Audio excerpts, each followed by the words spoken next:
यह सब 3 मिलियन साल पहले शुरू हुआ था, जब मनुष्य वन्य जीवों पर हावी होने वाले बदबूदार वानरों से ज्यादा कुछ नहीं थे। उन वानरों में हमारी कहानी का नायक भी था, जो शिकार के लिए असामान्य रूप से प्रबल प्रेम रखने वाला एक साधारण ऑस्ट्रालोपिथिकस था। लेकिन जो परिभाषित विशेषता उसे आसपास के सभी नमूनों से अलग करती थी, वह यह तथ्य था कि वह कभी नहीं मरा। जबकि उसके साथी गुजरते सहस्राब्दियों के साथ धूल में मिल गए, वह यह सब देखने के लिए जीवित रहा। अनगिनत युग उसके पीछे से गुजर गए, लेकिन समय का उस पर कोई असर नहीं हुआ। अपने जीवन की अनंतता में उसने अपना समय शिकार, युद्ध और लड़ाई में बिताया। किसी समय यह सिर्फ जीवन जीने का तरीका नहीं रह गया, यह उसका जुनून और एकमात्र उद्देश्य बन गया। सरल शब्दों में, अपने शिकार को चीरना उसका परम रोमांच बन गया। इस चरम जीवन को जीने के 3 मिलियन साल बिताने के बाद वह आदमी पूरी तरह से ताकतवर हो गया। युद्ध के वर्षों से प्राप्त कच्ची शारीरिक शक्ति के अलावा कुछ भी नहीं होने के बावजूद वह इतना शक्तिशाली हो गया कि वह सचमुच देवताओं की श्रेणी में पहुंच गया। उसे दैवीय क्षेत्र में नंबर 1 रैंक वाला देवता बनने में ज्यादा समय नहीं लगा। अब मी डब्ल्यू, जो कभी एक साधारण बंदर था, पृथ्वी ग्रह का प्रभारी है। लेकिन देवता या कोई दिव्य प्राणी बनना इस आदमी का लक्ष्य कभी नहीं रहा। और अभी बोरियत उसे बुरी तरह परेशान कर रही है। सरासर बोरियत के कारण वह अपने पैर के अंगूठे से अपने नीचे की जमीन को हल्के से दबाता है, और वह एक थपकी पूरे ग्रह को हिलाने के लिए पर्याप्त है। वह जिस ग्रह पर बैठा है वह भगवान का अभयारण्य है, जिसे डिवाइन रेल्म के रूप में जाना जाता है।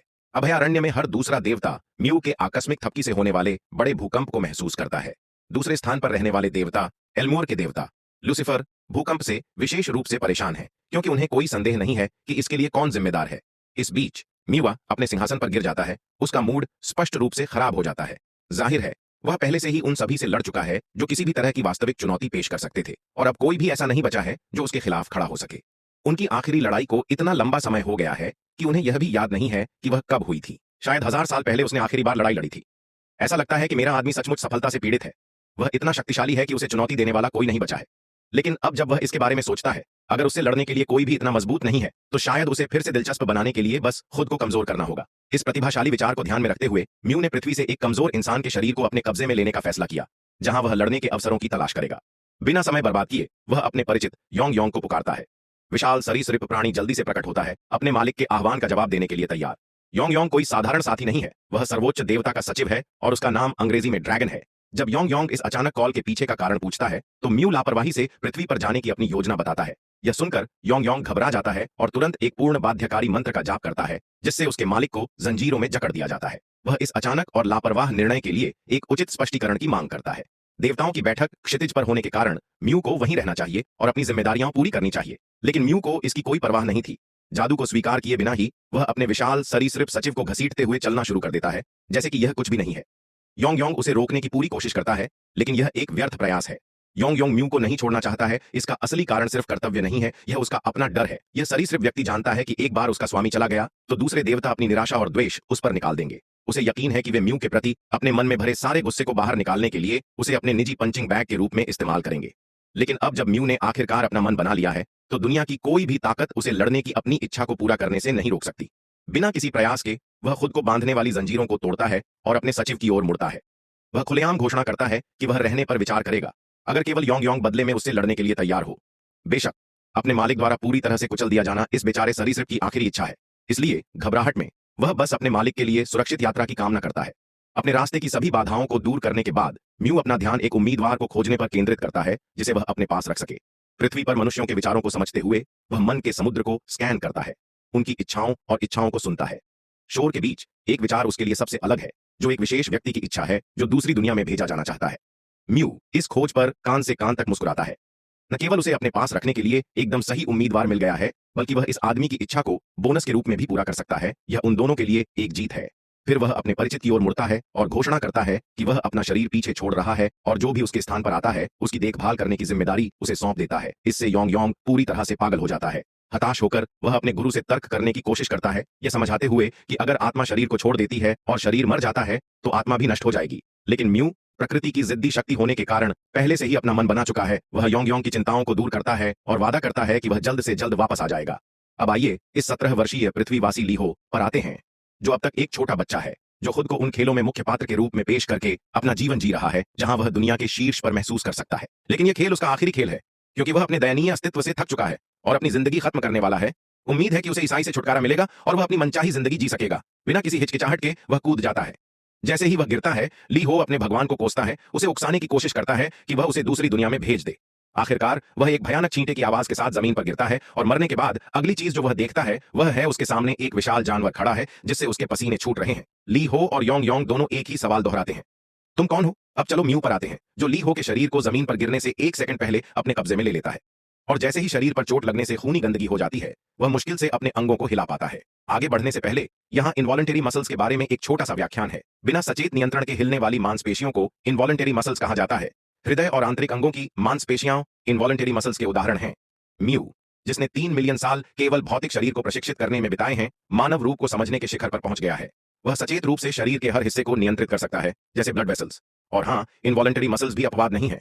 वह ब्लड वेसल्स में हेर फेर करके इस मरते हुए शरीर के हृदय की मरम्मत करता है और यहां तक कि रक्तस्राव को रोकने में भी कामयाब होता है। ईमानदारी से कहूं तो उसे इतना खून बहे हुए काफी समय हो गया है, इसलिए खून खोने का एहसास उसे बहुत उत्तेजित कर रहा है। अब उसे यहां आने के अपने फैसले पर बहुत गर्व महसूस हो रहा है। सबसे पहले वह बेस पर जाने का फैसला करता है, जो निश्चित रूप से अर्थलिंग ली हो का घर माना जाता है। अपने छात्रावास के कमरे में वापस आने के बाद म्यू यादों को खंगालने में घंटों बिताता है और ज्यादातर ऐसी चीजें पता लगाता है जो उसे पता होनी चाहिए। जाहिर है ली हो का सिर्फ एक ही परिवार का सदस्य है और वे पुरुष हैं, लेकिन वह बहुत दूर रहता है, इसलिए ली हो यहां अकेला रहता है। सरल शब्दों में, ली हो निश्चित रूप से गरीब और दुखी होने के लिए बिल में फिट बैठता है और उसका वर्तमान व्यवसाय स्कूल नामक जगह में जाना है। इसके अलावा एक विशेष व्यक्ति है जो हमेशा ली हो को पीटने के बहाने ढूंढता रहता है। यह केवल म्यू को खुश करता है, क्योंकि इस ग्रह पर उसके आने का एकमात्र उद्देश्य लड़ाई करना है। वह सीधे लड़ाई में कूदने के लिए तैयार है और जो कोई भी उसका विरोध करता है उसे बुरी तरह पीटना शुरू कर देता है। जब वह पूरी तरह से उत्साहित हो रहा था तो उसे अचानक अपनी मांसपेशियों में गुदगुदी जैसा दर्द महसूस हुआ। उसे जल्दी से एहसास हुआ कि यह मांसपेशियों में दर्द उसके द्वारा पहले किए गए हैंड स्टैंड की वजह से हो सकता है। हालांकि यह नरक की तरह दर्द कर रहा है और आपको लगता होगा कि यह एक बहुत बड़ा टर्नो नफ होगा। मेरा लड़का मांसपेशियों में दर्द के इस परिचित दर्द को महसूस करने के लिए बिल्कुल उत्साहित है, ऐसा कुछ जो उसने 1000 सालों में महसूस नहीं किया है। अगले दिन वह स्थान जहां ली हो गिरा था अधिकारियों का ध्यान आकर्षित करता है और जल्दी से एक प्रतिबंधित क्राइम जोन में बदल दिया जाता है। जमीन पर इतना खून बिखरा होने के कारण वे यह पता लगाने की कोशिश कर रहे हैं कि यह किसका हो सकता है। म्यू ने वहां एकत्रित अधिकारियों को भी देखा, लेकिन वह उस रास्ते पर नहीं गया और बस अपनी कक्षा की ओर मुड़ गया। स्कूल पहुंचने के बाद म्यू ने जानवर की ताकत से क्लास का दरवाजा खोला, जिससे दरवाजा वापस उछला और उसके चेहरे पर वार किया। वहां एक आदमी भी था जिसे हमने ली हो की यादों में देखा था। वह म्यू की उपस्थिति पर ध्यान देता है और उससे उसकी मूर्खता के बारे में सवाल करता है। इस परिचित चेहरे को देखकर म्यू को तुरंत याद आ गया कि यह वही कमीना है जो अक्सर ली हो को परेशान करता था। अपने शिकार को इस तरह से सोने की प्लेट में परोसे जाने का दृश्य उसे बिल्कुल भी आनंदित कर देता है। यहां तक कि बदमाश भी थोड़ा सा गुस्सा हो जाता है, यह देखकर कि यह हारने वाला पागलों की तरह कैसे मुस्कुरा रहा है। इसलिए वह अपना फोन नीचे रखता है, तैयार होता है और बिना किसी चेतावनी के पंच मारता है। पंच लगने से म्यू के चेहरे से खून बहने लगता है, लेकिन वह अपने दुश्मन के हमले पर बिल्कुल भी प्रतिक्रिया नहीं करता। देखिए, लड़ाई के मामले में म्यू के अपने नियम हैं। लड़ाई तभी शुरू होती है जब इसमें शामिल सभी पक्षों में यह अंतर्निहित समझ हो, या आप इसे फाइटिंग स्पिरिट कह सकते हैं। इसलिए कुंजी प्रतिद्वंद्वी के इरादे में निहित है। उस इरादे की पुष्टि करने का तरीका प्रतिद्वंद्वी के पूर्वव्यापी हमले का इंतजार करना है। हालांकि इस आचार संहिता के कारण म्यू के चेहरे पर बहुत ज्यादा चोट लगती है, लेकिन उसे खुशी है कि अब उसे लड़ाई जारी रखने की हरी झंडी मिल गई है। इसलिए बिना कुछ सोचे समझे वह इस कमीने के चेहरे पर एक जबरदस्त मुक्का मारता है। भाई अपने मुक्के में इतनी ताकत लगाता है कि उसकी बांह की सारी मांसपेशियों में दर्द से बिजली की तरह दौड़ने लगती हैं। दर्द इतना असहनीय होता है कि वह सचमुच ऐसा चेहरा बनाता है जैसे उसने अभी अभी कुछ गंदा खाया हो। आइए इस तथ्य को न भूलें कि वे कक्षा में हैं और शिक्षक तुरंत चिल्लाना शुरू कर देता है। इन दो बेवकूफों को एक दूसरे से लड़ते देखकर क्रोधित हो जाता है। दूसरी ओर बदमाश को ऐसा महसूस होता है कि इस तरह के जोरदार मुक्के से उसका अभिमान टूट गया है। अपना चेहरा बचाने के लिए वह हमारे लड़के पर हमला करता है। म्यू तुरंत हाई अलर्ट पर आ जाता है, लेकिन उसे यकीन नहीं होता कि वह खुद को बचा पाएगा या नहीं। अगर उसका शरीर ठीक होता तो वह आसानी से इतना कुछ होने से बच जाता, लेकिन चूंकि उसके पास वर्तमान में आवश्यक ताकत की कमी है, इसलिए वह अपनी आस्तीन में एक अलग चाल का उपयोग करने का फैसला करता है। फिर भी वह अभी भी धमकाने वाले से एक जोरदार झटका खाता है और कठिन तरीके से सीखता है कि पृथ्वी पर कोई माइंड नहीं है। धमकाने वाला खुद को एक और मुक्का मारने के लिए तैयार करता है, जबकि म्यू इस तथ्य से डरता है कि उसके पास खुद का बचाव करने के लिए विकल्प खत्म हो रहे हैं। लेकिन फिर भी वह इस कमीने का सामना करने के लिए खुद को चुरा लेता है। भले ही वह अपने हाथ पैर या मैजिक का इस्तेमाल न कर सके, मेरा आदमी बस अपने कठोर सिर का इस्तेमाल करता है, लिटरली, और मुक्का सीधे उसकी खोपड़ी पर मारता है। उसकी खोपड़ी इतनी ठोस है कि धमकाने वाले को वास्तव में अपनी हड्डियों के टूटने की आवाज सुनाई देती है, जिससे उसे इतना दर्द होता है जिसके बारे में उसने कभी सोचा भी नहीं था।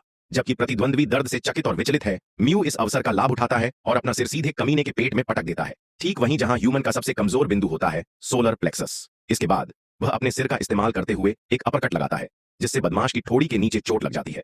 उस आखिरी वार के साथ बदमाश के घुटनों की बची हुई सारी ताकत खत्म हो जाती है और कमरे में मौजूद सभी जीन अल्फा बच्चे तुरंत अपने फोन पकड़ लेते हैं और उस आदमी की पीड़ा को रिकॉर्ड कर लेते हैं। ली हो को आसानी से जीतते हुए देखकर सभी के चेहरे पसीने से चमक उठते हैं। कल ही उन्होंने उसे पिटते हुए देखा था, लेकिन यह पागलपन भरी वापसी बिल्कुल अविश्वसनीय है। जहां तक हमारे लड़के की बात है, वह पूरी तरह से अपने विचारों में खोया हुआ है।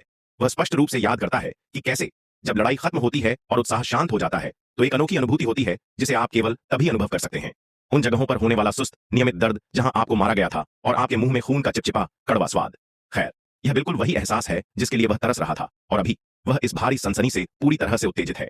मेरा लड़का नीचे झुकता है और बदमाश के प्रति अपना आभार व्यक्त करना सुनिश्चित करता है, लेकिन आभार व्यक्त करने का उनका तरीका कुछ असामान्य है, ऐसा कुछ जिसकी मैंने कल्पना भी नहीं की थी। वह सचमुच अपना मुंह खोलता है, बदमाश का कान काटता है और उसे सबसे बर्बर तरीके से जमीन पर थूक देता है। यह दृश्य सभी की चिंता को और भी गहरा कर देता है। यह सोचना कि इस आदमी ने वास्तव में किसी का कान इतनी आसानी से काट लिया। खैर, यह म्यू का उन लोगों पर अपनी छाप छोड़ने का तरीका है जो उसके साथ मजेदार लड़ाई करते हैं। यह आभार व्यक्त करने का उनका विकृत संस्करण है, जबकि उन्हें एक खिलौने के रूप में चिह्नित किया जाता है जो उन्हें खुशी दे सकता है। अब से उन्हें म्यू का खेल कहा जाएगा। केवल मजबूत प्रतिद्वंद्वी ही उनसे मजेदार लड़ाई कर सकते हैं। इसलिए स्वाभाविक रूप से म्यू का खेल उनकी नजर में ताकत का प्रतीक बन गया। लेकिन धरती पर चीजें ऐसे नहीं चलती हैं, इसलिए यह कोई आश्चर्य की बात नहीं है कि वह जिस प्रथा का पालन कर रहा है वह नफरत अर्जित कर रही है। यहां तक कि दूसरी कक्षाओं के छात्र भी म्यू के बारे में बात कर रहे हैं। निश्चित रूप से एक छात्र द्वारा दूसरे को पीटना कोई नई बात नहीं है, लेकिन किसी का इस तरह से बधियाकरण होना स्कूल में पहली बार हुआ है। खिड़कियों से सभी छात्र बदमाश को एम्बुलेंस में चढ़ते हुए देखते हैं। म्यू खुश है कि यह जगह घर पर बुलाकर इलाज भी करवाती है। जैसे ही एम्बुलेंस वैन तेजी से आगे बढ़ती है, वह बदमाश को अंतिम विदाई देते हुए अच्छे मूड में कहता है, जबकि हमारे लड़के ने लड़ाई का रोमांच अर्जित कर लिया है जिसे वह चाहता था। अब आखिरकार इसके परिणामों का सामना करने का समय आ गया है। उसका नाराज शिक्षक उसके ठीक पीछे खड़ा है। जैसे ही वे ऑफिस में पहुंचते हैं, शिक्षक म्यू को डांटना शुरू कर देता है। शिक्षक इतना नाराज है कि वह सहज रूप से म्यू को मारने के लिए अपना हाथ उठाता है। दूसरी ओर म्यू आने वाले प्रहार के विचार से रोमांचित हो जाता है और वास्तव में चाहता है कि बास्टर्ड उसे मारे, लेकिन म्यू को कितना उत्तेजित देखकर शिक्षक झिझकने लगता है और वहीं रुक जाता है। शिक्षक बस दूर चला जाता है, यह मानते हुए कि इस पागल के साथ बहस करना व्यर्थ है। इसलिए वह म्यू को अपने पेरेंट्स को साथ लाने के लिए कहता है और इसके साथ ही उसे स्कूल से जल्दी जाने की अनुमति देता है। थोड़ी देर बाद म्यू को सड़कों पर चलते हुए देखा जा सकता है। उसका मूड स्पष्ट रूप से खराब है क्योंकि वह और अधिक लड़ने में सक्षम नहीं था। हालांकि यह अच्छा है कि उसे जल्दी मुक्त कर दिया गया, क्योंकि उसे क्षति से उबरने के लिए समय चाहिए था। अगर वह इस कमजोर शरीर के साथ लड़ाई जारी रखना चाहता है तो उसे बहुत कुछ करना है। अगर वह केवल माना का उपयोग कर सकता है तो यह उसके लिए गेम चेंजर होगा। माना के बारे में, यह मनुष्यों से परे की शक्ति है जिसे कुछ स्थानों पर काई या चक्र जैसे विभिन्न नामों से पुकारा जाता है, लेकिन ज्यादातर मामलों में इसे सिर्फ माना कहा जाता है। मूल रूप से माना प्रकृति में हर जगह मौजूद जीवन शक्ति है। कुछ दुनियाओं में मनुष्य इसका उपयोग करके शिकार बन जाते हैं, अन्य में वे मैजिशियन बन जाते हैं, लेकिन पृथ्वी पर माना नहीं है। इसलिए कोई मैजिक या स्किल जिसके लिए माना की आवश्यकता होती है उसका उपयोग नहीं किया जा सकता है। वह मैजिक करने की भी कोशिश करता है, लेकिन उसका प्रयास बेकार जाता है। ऐसा लगता है कि म्यू के पास अपनी शारीरिक शक्ति पर पूरी तरह से निर्भर रहने के अलावा कोई विकल्प नहीं है। फिर भी वह भगवान के टेंपल में वापस जाने का फैसला करता है और कल शरीर के पूरी तरह से ठीक हो जाने के बाद वापस लौटता है। जब वह वापस आता है तो वह देखता है कि ली हाउ बेचारे योंग का गला घोंट रहा है।